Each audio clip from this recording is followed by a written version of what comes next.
In this video, we are going to discuss a number of user interface enhancements to Simcenter FEMAP version 2022.2.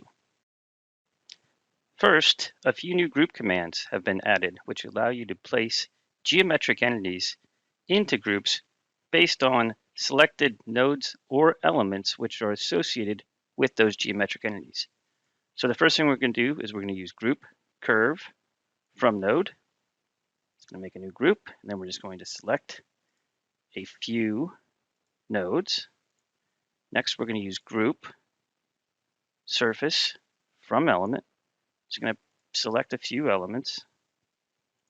And finally, we're going to use group solid from element, and we're going to select a few elements.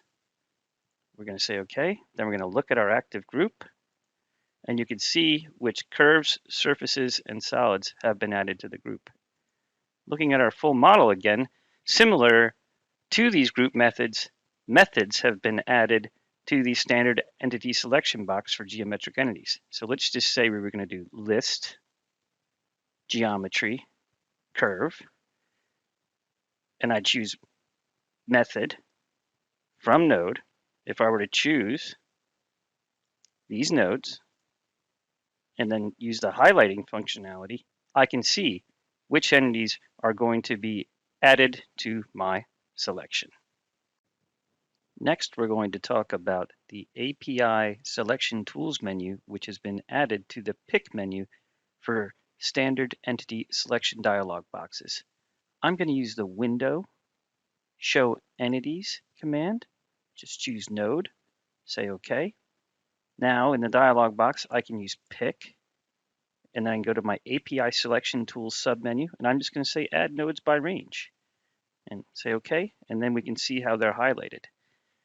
Now, you can pick which tools show up in the API Selection Tools menu by going to File Preferences, choosing the Library Startup tab, and entering a path to a directory where you can store your API Selection Tool scripts. And you can call it whatever you want. It doesn't need to be named that.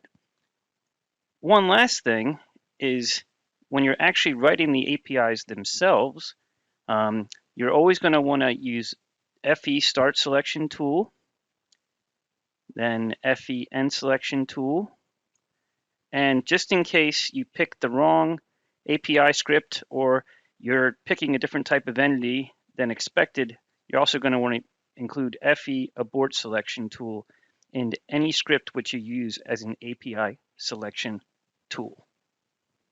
The last user interface enhancement that we are going to discuss in this video is in the Analysis Set Manager.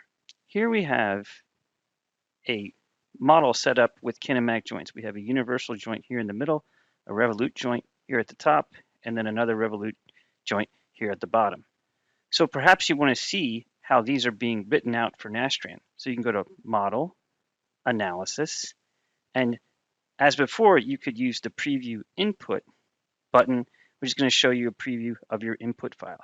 Now what we've added here is this find field. So you can just type whatever you might want.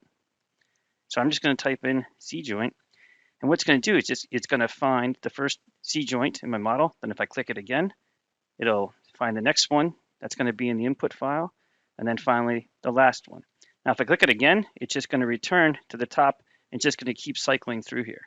If I were to change this, then I just click the button again and we can start looking for new items. So for anybody who wants to take a look at their Nastran input file and make sure the right thing's going out, this should be some helpful functionality.